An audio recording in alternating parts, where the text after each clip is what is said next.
ये बात है आज से लगभग 14 महीने पहले की। मैं रात के 10 बजे अपने बिस्तर पर लेटा हुआ था, अपनी गर्लफ्रेंड से चैटिंग कर रहा था एंड मेरा दोस्त आता है उसी टाइम पे एंड वो मेरे को बोलता है चल भाई एक वॉक पे चलते हैं। रात को खाना खाने के बाद होता है ना, एक खाना पचाने के लिए थोड़ा सा वॉक पर चलते हैं, थोड़ा सा बातचीत करते हैं ना, जैसे दोस्त लोग थोड़ा सा घूमने जाते हैं, शायद तुम लोग भी जाते होगे, मुझे नहीं पता। तो मैं उसको मना कर देता हूँ, यार भाई मैं बिज़ी हूँ अभी, मैं थोड़ा सा मतलब कुछ भी बहाना मार के उसको मना कर देता हूँ बेसिकली। तो उस रात वो चला जाता है, नाराज़ भी नहीं होता, ऐसे ही चला जाता है, ठीक है, खुशी खुशी हम थोड़ा सा बात करते हैं, उसके बाद वो चला जाता है। नेक्स्ट डे मैं अपने लगभग 2-2:30 बज रहे थे, मैंने अभी लंच किया था, मैं अपने फ़ोन में अपनी गर्लफ्रेंड के साथ चैटिंग कर रहा था एंड हम डिसाइड कर रहे थे कि 5 दिन बाद मेरा बर्थडे है, तो उस पर मेरे को रात को कितने बजे विश करने वाली है, ऐसा वैसा ये सब हम चीज़ें मतलब डिसाइड कर रहे थे। आई डोंट नो तुम रिलेटेबल लग रहा है नहीं लग रहा। अचानक से 2 सेकंड बाद मेरी मॉम वहाँ पे बिल्कुल ब्रूचुअली चिल्लाते चिल्लाते एंड रोते रोते पहुँचती हैं एंड उन्होंने जो बात मेरे को उसके बाद बोली, ऑलमोस्ट मतलब I was totally brain dead. मेरा दिमाग ने अचानक से बिल्कुल काम करना बंद कर दिया, मैं सुन्न हो गया एकदम से एंड मेरी आंखों से सीधा आंसू छूट गए। डू यू नो हुआ क्या था? जो दोस्त मैं तुम्हें बता रहा हूँ ना, रात को मेरे को बुलाने आया था कि भाई चल घूमने चलते हैं एंड मैंने उसको ये एक्सक्यूज़ दिया था कि मैं अभी बिज़ी हूँ। स्कूटी के एक्सीडेंट में डेथ हो जाती है उसके ही अगले दिन, जिस रात को मेरे को बुलाने आया था। एंड जब मैं अपनी गर्लफ्रेंड से चैटिंग कर रहा था ना, लगभग आधे घंटे पहले उसने मेरे को एक आवाज़ मारी थी, वो भले ही मैंने सुनी नहीं, बट मेरी ग्रैंड माँ ने बाद में मेरे को बताया कि तेरे को तेरे दोस्त ने आवाज़ मारी थी उसके डेथ होने से पहले। उसकी स्कूटी में एक्सीडेंट में डेथ हो जाती है। बट तुम इमेजिन कर सकते हो ना, 1 सेकेंड में मेरी लाइफ में क्या चेंज हुआ होगा। जो मेरा बेस्ट फ्रेंड था, ऑलमोस्ट बेस्ट फ्रेंड ही समझ लो, बेस्ट फ्रेंड था, उसका घर जो था 1 कमरे की दूरी पर था मेरे से एंड वो लगभग 24 घंटे मेरे साथ ही रहता था। हम घूमने जाते थे, बकचोदियाँ काटते थे, सुबह रनिंग पे जाते थे एंड उसके बाद जो मेरे को फील होता है, उस फीलिंग को पता है क्या बोलते हैं? उसको बोलते हैं the feeling of regret. Regret जो तुम्हारा फीलिंग होता है ना, वो सबसे बुरी फीलिंग होती है एंड मैं अभी भी मुझे याद है कि उस टाइम पर मेरा जो डिप्रेशन, ऑलमोस्ट मैं डिप्रेशन में चला गया था। यू कैन इमेजिन अगर तुम्हारे बेस्ट फ्रेंड की डेथ हो जाए। आई विश ऐसा कभी भी किसी के साथ ना हो, बिकॉज ये सबसे बुरी फीलिंग होती है जब तुम्हारे साथ का बंदा ख़त्म हो जाए। अब मैं तुम्हें थोड़ा सा रिलेटेबल चीज़ बताता हूँ जो कि तुम्हारे साथ भी होती होगी। जब तुम मास्टरबेट करते हो, मुट्ठ मारते हो या हिलाते हो, तो तुम्हें उसके बाद कैसा फील होता है? क्या तुम्हें बहुत अच्छा फील होता है? 2 सेकंड के बाद जब वो तुम्हें ऑर्गेज़म आ गया, उसके बाद तुम्हें कैसा फील होता है? सेल्फ इंप्रूवमेंट को अगर तुम फॉलो करते होगे तो तुम्हें ऑफकोर्स सी बात है, तुम्हें बहुत ही ज़्यादा रिग्रेट फील होता होगा and regret is the worst feeling you can feel as a human being. क्योंकि रिग्रेट करने का तुम्हारे पास कोई इलाज नहीं होता, इसको तुम चेंज नहीं कर सकते। मान लो तुम अपना सर दीवार पर पटक देते हो और वो फट जाता है, उसमें ब्रेन डैमेज हो जाता है तुम्हारा, तो तुम उसके बाद कुछ भी कर लो, तुम्हारा ब्रेन डैमेज हो चुका है एंड तुम उसको भले ही ठीक कर सकते हो, बट तुम उसको पहले जैसा नहीं कर पाओगे, क्योंकि अब तुम उस चीज़ को बदल नहीं सकते हो। तुम पास्ट सेल्फ में जाकर अपने ये तुम चीज़ नहीं कर सकते हो कि तुम अपने ब्रेन को बचा सको, क्योंकि अब तो वो चीज़ हो चुकी है।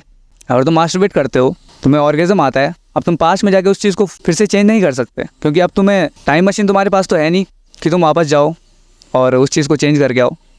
So you have to understand कि जो रिग्रेट वाली फीलिंग है ना, वो सबसे बुरी होती है एंड मेरे को जो अभी फील हो रहा है ना, वो भी रिग्रेट ही है। Do you know why? क्योंकि मैंने अपने टीनेज टाइम पीरियड पर इतनी घटिया चीज़ें, इतनी घटिया मिस्टेक्स की है ना, जिन्हें मैं आज तक देखता हूँ ना, तो तब मैं बोलता हूँ यार what the fuck is this. अगर मैं आज उस टाइम पर ये चीज़ें नहीं करता तो यार आज मैं थोड़ा सा सक्सेसफुल होता। एंड ये फीलिंग जो होती है ना कि आज मैं थोड़ा सक्सेसफुल होता अगर मैं इन चीज़ों को नहीं करता, this is the worst feeling. या फिर मैं आज बेटर होता। आई एम 100% श्योर कि मैं तुम्हें जो चीज़ें बताने वाला हूँ वो मैं खुद के सेल्फ से, अपने दिल से बताने वाला हूँ एंड अपने खुद के एक्सपीरियंस से शेयर करने वाला हूँ। बिकॉज़ मैंने जो चीज़ें फेस करी हैं वो भी काफ़ी डिफ़िकल्टी है। आई मीन किसी के लिए वो बहुत ईजी होगा, शायद होगा कोई चैड बंदा या फिर कोई भी इंसान, उसके लिए वो शायद सही होगी, बट मेरे लिए वो बहुत हार्ड थी।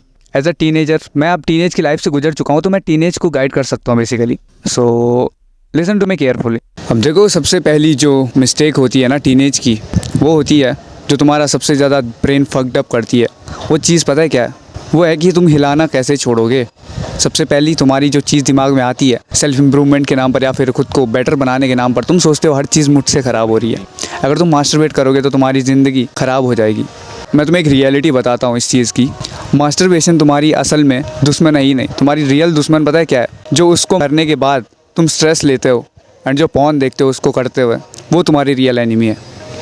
बिकॉज अगर तुम एक टाइम के लिए देखो तो स्ट्रेस तुम्हारी क्या क्या चीज़ें ख़राब करता है। सबसे पहली तुम्हारी मेंटल हेल्थ, दूसरा तुम्हारा सेल्फ कॉन्फिडेंस कम हो जाता है स्ट्रेस लेने से, तीसरी चीज़ तुम्हारी जो बॉडी बिल्ड हो रही होगी उस टाइम पर, टीनेज के टाइम पीरियड पर, वो भी बिल्ड नहीं होगी। एंड पॉन से जो तुम्हें साइड इफ़ेक्ट्स हैं वो अनगिनत हैं। आई मीन तुम वहाँ पर जो चीज़ें देखते हो वो असल में रियल लाइफ में तुम्हें कभी मिलने ही नहीं वाली। दूसरी चीज़, तुम्हें सेक्स को लेकर बहुत ही ज़्यादा मिसकंसेप्शन बन जाते हैं एंड गलत एक्सपेक्टेशन उससे जितनी बनती है ना। आई नो कि टीनेज टाइम पीरियड पर तुम्हारा ब्रेन उतना डेवलप नहीं होता, तुम्हारी मेंटालिटी उतनी डेवलप नहीं होती कि तुम उस चीज़ को समझ पाओ कि वो रियल नहीं है। इवन चैटटैग ने भी अपनी स्टोरी में बताया था कि कैसे वो अपनी कज़न सिस्टर्स को इमेजिन करके कभी मास्टरबेट करता था। सो यू कैन अंडरस्टैंड कि जब चैटटैग जैसा लेजेंड बंदा इस ट्रैप में फंस चुका है तो तुम तो एक एवरेज बंदे हो। भले वो भी एक एवरेज बंदा ही है पहले, अभी नहीं है बट पहले तो था। So you have to understand जो तुम्हारी पॉन एंड जो तुम्हारा स्ट्रेस है वो तुम्हारा रियल एनिमी है। तुम्हें मास्टरबेट करना है, करो। पहले तो वो भी एक अच्छी चीज़ नहीं है, उसे भी तुम्हें क्विट कर देना चाहिए, बट वो तुम्हें उतने लेवल पर डैमेज नहीं करेगा जितने लेवल पर ये दो चीज़ें तुम्हें डैमेज करेंगी, वो मास्टरबेट करने के बाद वाला स्ट्रेस एंड पॉन। सो मैं तुमसे एक ही बात कहूँगा, अगर तुम मास्टरबेशन को छोड़ने की कोशिश कर रहे हो ना तो उसको बंद कर दो। तुम फोकस करो किस चीज़ पर कि तुम अगर कर भी रहे हो तो उसके बाद सोचो नहीं उस चीज़ के बारे में। अपने आप को इतना बिजी रखो कि कर दिया तो हो गया ना। एंड पॉन बिना देखे मास्टरबेट करो अगर कर रहे हो। वैसे तो मैं बिल्कुल भी सपोर्ट नहीं करता ऐसे लोगों को कि जो मास्टरबेशन को हेल्दी बताते हैं ऐसा कुछ। ब्रो ये तुम्हारा एज अ मैन ना self esteem and self image को है ना डिस्ट्रॉय करके रख देता है। I mean you can you imagine yourself masturbating, तुम कैसे उस टाइम पे दिखते होगे?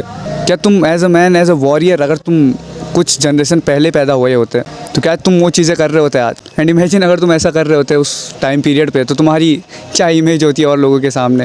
एंड गलती से तुम्हें किसी ने पकड़ लिया मास्टरबेट करते हुए तुम्हारे कमरे में तो इमेजिन ब्रो तुम कैसे लगते होंगे उस टाइम पे। मुझे तो सोच के ही हंसी आ रही है तुम्हारे बारे में। करना है मास्टरबेट करो, उसके बारे में सोचो मत। पहले तो मत करो बट उसके बारे में अगर कर रहे हो तो सोचो मत। एंड दूसरी चीज़, पॉर्न देखना आज से ही बंद कर दो। ये तुम्हें ऐसी अनरियलिस्टिक एक्सपेक्टेशन दे देगी जो तुम्हारी लाइफ में बाद में बहुत ही ज़्यादा प्रॉब्लम क्रिएट करने वाली है, तो उसको बंद कर दो। दूसरी चीज़ जो तुम्हें अपने टीनेज टाइम पर समझनी पड़ेगी ना कि तुम अगर अपने लाइफ के एक एस्पेक्ट को ज़्यादा फोकस करोगे, बेटर बनाना तो बात की बात है, बट बहुत ज़्यादा एक एस्पेक्ट पर अगर बहुत ज़्यादा ध्यान दोगे तो ब्रो वो तुम्हारी मेंटल हेल्थ को प्लस तुम्हारी ग्रोथ को बिल्कुल रोक देगा। लाइक मैं तुम्हें अपना एग्जाम्पल देता हूँ। जब मैं टीनेज में था ना तो मैं अपनी फ़िटनेस को लेकर या फिर अपने वर्कआउट को लेकर बहुत ही ज़्यादा सीरियस था। डाइट नहीं बोलूँगा, डाइट अगर सही लेता तो आज बॉडी कुछ और होती, बट अपने वर्कआउट को लेकर या फिर अपनी बॉडी को लेकर बहुत ही ज़्यादा मतलब फोकस था, जो कि एक अच्छी बात है। बट मैं दूसरे एस्पेक्ट में बहुत ही ज़्यादा वीक था। वो क्या था? वो था तुम्हारा मनी मेकिंग एस्पेक्ट। सोचो अगर मैं उस टाइम पर वर्कआउट के साथ साथ अभी जो यूट्यूब चैनल मेरा अभी चल रहा है उसको ओपन उस टाइम पर कर लेता तो आज शायद मेरी जो फाइनेंशियल कंडीशन है वो कुछ और होती, मुझे कॉलेज आने की ज़रूरत तक नहीं पड़ती। बट मैंने वो चीज़ नहीं की। मैंने एक एस्पेक्ट पर बहुत ही ज़्यादा एक्सट्रीम फोकस किया। मैं 2-2 3-3 घंटे के वर्कआउट करता था, एकदम बिल्कुल मतलब अल्टीमेट वर्कआउट जिसको बोलते हैं ना, बिल्कुल उसी पर फोकस था। दिन भर कैसे अपने वाटर इनटेक को ट्रैक करूँ, बट और चीज़ के बारे में नहीं सोचता था। लाइक मैं पढ़ाई में बहुत वीक था, बहुत वीक नहीं बोल सकते बट एक एवरेज ही था। उन चीज़ों को मैंने कभी इंप्रूव करने की ट्राई नहीं की and that was my biggest mistake. And इस पॉइंट पर मैं तुम्हें ये बताना चाहूँगा कि अगर तुम अपने लुक्स को, जो कि तुम्हारा मेन फोकस है, अगर तुम उसको इंप्रूव करने का ट्राई करोगे ना अपनी लाइफ में, तो ब्रो तुम अपनी लाइफ को डिस्ट्रॉय कर दोगे। अगर तुम सिर्फ इस चीज़ पर फोकस करोगे कि मैं जिम में ज़्यादा गेंस कैसे बनाऊँ, जो कि एक अच्छी बात है, बट अगर उस चीज़ पर फोकस करोगे ना तो तुम कभी भी लाइफ में इंप्रूव नहीं कर पाओगे। क्योंकि तुम बॉडी तो बना लोगे बट पैसे का क्या, तुम्हारी फैमिली के साथ रिलेशन का क्या, तुम्हारी ज़िंदगी के और एस्पेक्ट्स का क्या। तुम्हें उन चीज़ों पर भी ध्यान तो देना पड़ेगा ना, क्योंकि अगर तुम एक चीज़ पर एक्सट्रीम जाओगे और चीज़ें तो बिल्कुल वीक होती जाएंगी ना। मान लो तुम एक एस्थेटिक बॉडी बिल्ड करना चाहते हो या फिर एक डिसेंट बॉडी बिल्ड करना चाहते हो जिसे मतलब सब क्रेव करें। क्या तुम सिर्फ अपने बाइसेप को ट्रेन करोगे? भले ही तुम पूरी बॉडी को ट्रेन करोगे। मैं मानता हूँ कि कुछ बॉडी पार्ट्स को तुम्हें ज़्यादा ट्रेन करना होता है अगर तुम्हें उनको बिल्ड करना है, but you have to understand, बनानी तो तुम्हें पूरी बॉडी है। अगर तुम एक सिर्फ बाइसेप मोटा कर लोगे तो तुम्हारी बॉडी अजीब लगेगी ना, तुम्हारा ये आर्म्स बड़ा हो जाएगा, तुम्हारी बॉडी अजीब लगेगी ना अगर पूरी बॉडी सूखी होगी तो इस बात को समझो। The balance is very important. वो भी एक स्किल होती है। अगर तुम उसको इंप्रूव नहीं कर पा रहे हो तो तुम बाद में अपनी लाइफ में बहुत ही ज़्यादा स्ट्रगल करने वाले हो। सो नेक्स्ट चीज़ जो तुम्हें करनी है, तुम्हें अपने काम को प्रायोरिटी देनी है, बजाय कि तुम मस्ती मारो, मौज मारो। देखो मौज मस्ती करना एक टाइम के लिए ठीक है, बट अगर तुम अपने काम को उसके लिए कॉम्प्रोमाइज़ कर रहे हो तो ब्रो ये तुम्हारी जीवन को बिल्कुल बर्बाद कर कर रख देगा। बिकॉज एक एवरेज बंदा ये चीज़ कर सकता है, बट अगर तुम इस वीडियो को अभी तक देख रहे हो तो तुम एक एवरेज बंदे तो नहीं हो। बिकॉज इस वीडियो में मैंने कुछ खास एडिटिंग भी नहीं की है, बट तुम्हारा अटेंशन स्पैन इतना बढ़ चुका है कि तुम अभी तक इस वीडियो पर फोकस्ड हो, तो तुम एक एवरेज बंदे तो नहीं हो, तुम्हारे अंदर पोटेंशियल तो है। So you have to understand, तुम्हें अपने काम को प्रायोरिटी देनी पड़ेगी। किस वे में? लाइक तुम्हें कुछ भी काम करना है, तुम्हें मान लो मेरी तरह वीडियो शूट करनी है, एंड तुम्हारे पास दो ऑप्शन है, या तो तुम वीडियो शूट कर सकते हो या तो तुम दोस्तों के साथ बाहर घूमने जा सकते हो। तुम कौन सा ऑप्शन चूज़ करोगे? तुम्हारा बेस्ट फ्रेंड अगर तुम्हें बुला रहा है, देखो एक टाइम के लिए कभी कभी अगर तुम बेस्ट फ्रेंड के बुलाने पर चले जाते हो तो इट इज़ ओके, बट अगर हर बार ये चीज़ हो रही है ना, it is not okay bro. तुम्हें ज़्यादातर टाइम 80% ऑफ द टाइम तुम्हें अपने काम को प्रायोरिटी देनी पड़ेगी। भले ही तुम्हारी फ्रेंडशिप मेंटेन हो, ये सब चीज़ें भी इंपॉर्टेंट है, बट मेन तुम्हारी जो लाइफ का गोल होना चाहिए वो अपने काम को प्रायोरिटी देना होना चाहिए। Because as a man if you are not working for your goal then it is over for you. ये लाइन मैं बहुत ज़्यादा यूज़ करता हूँ, but this is the real truth. क्योंकि एक एवरेज बंदा वो काम कर सकता है, बट तुम्हें वो काम अलाउ नहीं है। तुम्हें अपने टाइम को वेस्ट नहीं करना है, कम से कम उसको वेस्ट करना है। बिकॉज पहले की जब मैं बात करूं तो मेरे साथ क्या होता था ना, जब भी मैं अपने कुछ वीडियो पे या फिर किसी भी काम को करने की ट्राई करता था तो मेरे दिमाग में सबसे पहले पता है क्या, फ्री फायर का थॉट आता था कि मैं फ्री फायर खेल लेता हूँ। एंड मेरा दोस्त भी मुझे उसी टाइम पे मैसेज कर लेता था या फिर कॉल आता था कि भाई आजा गेम खेलते हैं, कस्टम है, तो मैं चला जाता था। इंस्टेड कि मैं अपने काम पर फोकस करूं, अपने काम को प्रायोरिटी दूं, मैं उसके साथ चला जाता था। बट तुम्हें ऐसा नहीं करना है। ये मिस्टेक मैंने की है, तुम्हें ये मिस्टेक नहीं करनी है। तो सबसे पहले अपने काम को प्रायोरिटी दो, ताकि तुम्हें आगे चल के कोई भी दिक्कत ना आए अपने फ्यूचर को बिल्ड करने के लिए। क्योंकि फ्रेंडशिप ना, अगर तुम कुछ दिन फ्रेंड्स के साथ रहोगे तो फिर से बिल्ड हो जाएगी। अगर तुम्हें वो चीज़ करने की आदत पड़ गई ना, अपने टाइम को वेस्ट करने की आदत, अपने काम को प्रायोरिटी देने की आदत नहीं पड़ी, अगर तुम्हारे जीवन को डिस्ट्रॉय कर देगी। तो इससे बचना। नेक्स्ट लेसन जो मैं तुम्हें बताना चाहता हूँ वो ये है कि the perfect time will never come. अगर तुम सोच रहे हो कि तुम संडे से स्टार्ट करोगे, मंडे से ज़्यादातर लोग अपने गोल्स को सेट करते हैं कि मैं जिम मंडे से जाऊंगा, अपनी परफेक्ट डाइट मंडे से फॉलो करूंगा, या फिर अगले मंथ से 1 तारीख से करूंगा, या फिर न्यू ईयर से करूंगा। तो ब्रो तुम नहीं कर पाओगे उसको कंटिन्यू। तुम 1-2 दिन तो कर लोगे, सोमवार है तो मंगलवार को, बुधवार को तुम कर लोगे, बट फिर अगले दिन जो होगा वो तुम्हें भी पता है। तुम उस चीज़ को कंसिस्टेंटली फोकस करके फॉलो नहीं करने वाले। Because you are a human being. तुम्हें लगता है तुम मशीन हो। लाइक अगर तुमने उसको एक कमांड दे दी कि मैं 1 तारीख से ये काम करता रहूँगा एंड पूरी 1 साल तक करता रहूँगा, तुम्हें लगता है तुम एक बटन दबा दोगे एंड उसके बाद वो काम होता रहेगा। ब्रो ऐसे वर्क नहीं करता है ये चीज़।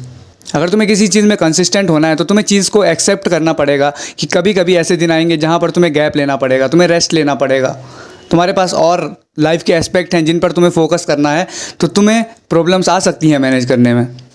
जिस दिन तुम ये चीज़ को समझ गए उस दिन तुम्हें पता चल जाएगा कि परफेक्ट टाइमिंग जैसी कोई चीज़ नहीं होती। अगर तुम्हें स्टार्ट करना है तो अभी करना पड़ेगा। क्योंकि प्रोक्रेस्टिनेशन एक ऐसी चीज़ है, कभी भी जो बंदा सक्सेसफुल होता है ना, वो प्रोक्रेस्टिनेट नहीं करता। उसका सबसे बड़ा जो मकसद होता है ना, उस पर सीधा काम करने लग जाता है, उस पर ओवर थिंक नहीं करता, उसको प्रायोरिटी देता है एंड उस पर प्रोक्रेस्टिनेट करने की ट्राई नहीं करता, उसी टाइम उस पर एक्शनेबल स्टेप लेता है। कभी भी ये बोलकर कि मैं संडे से या मंडे से डाइट फॉलो करूँगा या फिर यूट्यूब चैनल स्टार्ट करूँगा या फिर जिम जाऊँगा, ऐसा काम करने की सोच रहे हो तो उस मंडे को आज में बदलो, अभी उस काम को स्टार्ट करो। पढ़ाई करने का सोच रहे हो, कुछ भी है, पेपरों की तैयारी करने का सोच रहे हो, अभी से स्टार्ट करो। ना कि ये कहकर प्रोक्रेस्टिनेट करो कि उसके बाद तो मैं बिल्कुल डिसिप्लिन्ड हो जाऊँगा, प्रोक्रेस्टिनेट नहीं करूँगा, या फिर उसके बाद तो एक मिस्टेक नहीं होगी। वो होगी ही होगी। Perfect day will never come. I hope you understand.